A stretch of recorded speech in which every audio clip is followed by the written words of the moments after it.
Mga kabayan, nagkagulo sa Kamara kahapon habang nagkakaroon ng pagdinig kaugnay sa mga host at opisyal ng SMNI kung saan ay pinag-uusapan ng issue ng travel expenses ni House Speaker Martin Romualdez Jr. Sa kasagsagan ng pagdinig, nagkasagutan at uminit ang tensyon matapos tumanggi si Ka Eric na pangalanan ang kanyang source matapos tanungin ng mga kongresista. No, your manifestation is out of order. I am requesting. Do not lecture us. No, I am about not the rules lecturing. of this I am committee standing and up for my right. We might cite you in contempt. Then so be it, Your Honor. You challenge us? Yes. Okay. If What's that the will question, be Mr. seen in the Chairman? nation na walang karapatan ang mga invited guests dito na magpahayag, Your Honor, with due respect to you. Your manifestation to strengthen our... Patapusin mo ako. Huwag ka may bastos. Hindi ako bastos. Patapusin mo ako. Sa huli, nagdesisyon ang Kamara na ipasight and contempt si Ka Eric dahil sa kanyang pagmamatigas na tumangging pangalanan ang kanyang source kaugnay sa kontrobersyal na 1.8 bilyong piso na di umano ay ginastos ng Kamara at ni Romualdez sa kanyang mga biyahe. On a unanimous vote, the Ka Eric is cited for Mr. Chairman, may I be recognized? I ask the Sergeant of Arms to please Chairman. take the Mr. Chair. Ka Eric. Inadapt din ng Kamara ang motion na manatili sa detention si Celis hanggang sa maisumite sa plenaryo ang committee report tungkol sa issue. Inaprubahan din ng komite ang hiling ni Congressman Suarez para sa pagsupina ng phone records ni Celis. Maging ang kasamahang anchor ni Ka Eric na si Lorin BADOY ay ipinakulong din sa Kamara dahil sa hindi nito pagsasabi ng totoo sa mga tanong ng kongresista. 7 istasyon ang kumita ng 105 million ng 2022. Clearly, nagsisinungaling kayo, Ma'am Badoy. Mensahe naman ni Badoy bago siya i-escort palabas. This was the place where we could stand on our shared ground of love for country, and what I witnessed right now was a travesty. Pero belta sa kanya ng isang mambabatas. I'm sorry for what happened to you, Madam Badoy. But you do not have a monopoly of love of country. Dahil sa naganap na kaguluhan dyan sa Kongreso, nanganganig ngayon ang SMNI na tuluyan ng ipahinto ang operasyon at tanggalan ng prangkisa dahil sa ilang mga paglabag nito. Ano ang masasabi mo dito, kabayan? Tuluyan na nga bang nagwagi ang kampo ng Kongreso sa pangunguna ni Speaker Martin Romualdez Jr. para tuldukan ang SMNI at ang mga anchor nito kung saan ay dito rin pinapalabas ang programa ni dating Pangulong Duterte na gikan sa masa. Sama-sama nating panuorin ang buong video at pakicomment nyo po ang inyong mga reaksyon at sariling opinyon. Pero bago yan, muli po ako nag-iimbita sa mga hindi pa po nakasubscribe sa ating channel na Kabayan News PH, pakipindot po ang subscribe button at pakiclick na rin ang notification bell para lagi kayong updated sa mga bagong upload natin na legit at napapanahong balita. Maraming pong salamat. Sa simula pa lang ng pagdinig ng House Committee on Legislative Franchises, diretsahang tinanong ni Quezon Representative J.J. Suarez kung sino ang sinasabing taga-Senado na siyang pinagbasehan ng komentaryo sa programa ng SMNI host na si Eric Celis. Tungkol ito sa umano'y 1.8 billion pesos na travel fund ni House Speaker Martin Romualdez. National security issue raw kasing maituturing ang impormasyong taga-Senado ang naglalabas ng maling balita. Pero si Celis hindi pinangalanan ng kanyang source at may hiniling pa sa Kamara. We were treading on very dangerous grounds as the source, the resource person mentioned that his source emanated from the Senate. And I felt that it was important for us to determine who that source was. Mr. Celis, I would just like to reiterate my question. The source, please. May I manifest respectfully and humbly before this committee that all the statements, even after under oath, in the absence of competent legal advice and assistance previously, may be granted to be stricken off the record because I believe my constitutional rights were violated. Dito na napikon si Abang Lingkod Party List Representative Caraps Paduano at nagkasagutan sila ni Celis. No, your manifestation is out of order. I am requesting. Do not lecture us. No, I am about not the rules lecturing. of this I am committee standing and up for my right. We might cite you in contempt. Then so be it, Ka Your Eric. Honor. You challenge us? Yes. Okay. if that will be seen in the nation na walang karapatan ang mga invited guests dito na magpahayag, Your Honor, with due respect to you. Your manifestation to strengthen our... Patapusin mo ako! Huwag ka may bastos! Hindi ako bastos, Patapusin mo ako! Pati ang iba pang kongresista, hindi rin nagustuhan ang inasal ng SMNI anchor. One of this rule is that before you can speak, you ask permission from the chairman. Kami nga, hindi kami nagsasalita na walang permission yung chairman. You better follow that rule. Otherwise, baka mapilitan akong gawin yung hindi ko dapat gawin. Pero di pa rin natinag si Celis. I will refuse to answer, Your Honors, not because I disrespect this committee, but I will invoke my right, guaranteed by the Constitution, because I believe this committee cannot be above the law, especially the Constitution. Can I just The Honorable please- J.J. Suarez. Yes.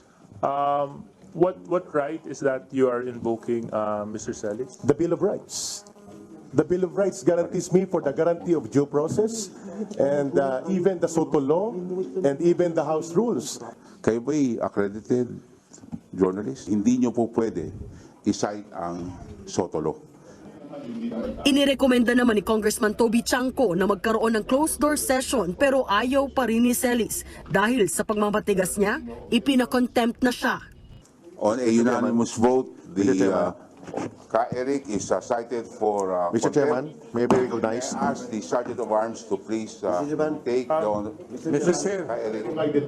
Inadopt din ng Kamara ang mosyon na manatili sa detention si Celis hanggang sa maisumite sa plenaryo ang committee report tungkol sa issue. Inaprubahan din ng komite ang hiling ni Congressman Suarez para sa pagsupina ng phone records ni Celis. Matapos i-contempt si Celis, sunod namang pinakontempt ng komite ang SMNI host na si Lorraine Badoy. Nahuli raw kasi ng mga kongresista ang pagsisinungaling umano ni Badoy tungkol sa mga pumapasok na advertisers sa kanilang programa. Sabi ni Badoy may advertisers ang kanilang show, pero sabi ng legal officer ng network, sa ngayon ay wala silang advertisers. And I think you are lying dahil dito po naka-breakdown po ang revenue. 7 istasyon ang kumita ng 105 million ng 2022. Clearly, nagsisinungaling kayo. Ma'am Badoy. Mensahe naman ni Badoy bago siya i-escort palabas. This was the place where we could stand on our shared ground of love for country, and what I witnessed right now was a travesty. Pero belta sa kanya ng isang mambabatas. I'm sorry for what happened to you, Madam Badoy. But you do not have a monopoly of love of country. Samantala, inihain kahapon sa Kamara ang resolusyon na layong suspendihin ang operasyon ng kumpanya ng SMNI na pag-aari ng Suarez Media Corporation. Dahil yan sa umano'y paglabag nila sa terms and conditions ng kanilang prangkisa. Panoorin natin itong mga pinaggagawa nila. Tingnan natin itong ginawa nila kay Ka-Eric. Representative Toby Chanco. Ito. News that Jeffrey Celis mentioned in their program. Mr. Celis, are you with us today? Diyan pa lang, what a question. Alam nyo yung, pansinin niyo, I think na-observe na rin ninyo kung paano yung mga gestures nitong mga kongreso na ito. Gestures, facial expressions, yung movements ng kanilang bibig, mata, and yung mga inilalabas ng kanilang mga bibig. Like, for example, patawa-tawa, yung tawa nila may something, may meaning. Yung, alam nyo, psychologically, there are always meanings doon sa mga paano tayo magsalita, paano tayo tumawa, okay? May tawa na nakaka-insulto, may salita na nakaka-insulto. Tignan nyo. Sinabi di Ka-Eric sa mga programa niya, pagkatapos nung unang hearing, ay yung source niya ay from the Senate. Okay? Kasi siniset niya yung premise dito, itong si Suarez. I would suggest that the House continue their investigation until they get to the bottom of this accusation. I would suggest pinasa. And press for the concerned person to reveal the name. I-force nyo yung tao na yan na i-reveal yung name. Of their alleged source in the Senate. Otherwise, the House can cite them in contempt. See? Nakita nyo? Kung paano nila slowly na ginigisa at dinidikdik, at gusto nilang i-flash itong si Ka-Eric. Kasi mismo nanggaling sa Senado, nasabi nila kapag hindi sinabi, i-cite in contempt ninyo. Hello, wala ba tayong constitution?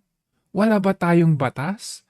Sila ang pumirma, sila ang nagpasa ng batas na yan na pwede mong itago at hindi i-reveal kung sino yung source mo.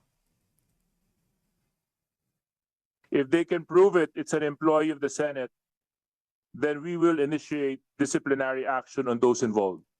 Quote unquote from Senate President Miguel Zubiri. So now, Mr. Celis, I would just like to read.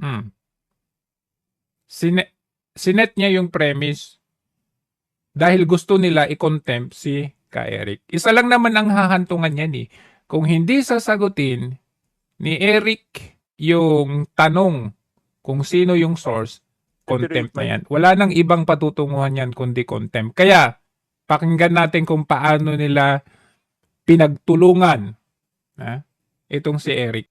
To manifest a statement. Respectfully, asking any manifestation to defend himself. Remember, wala tayo sa korte.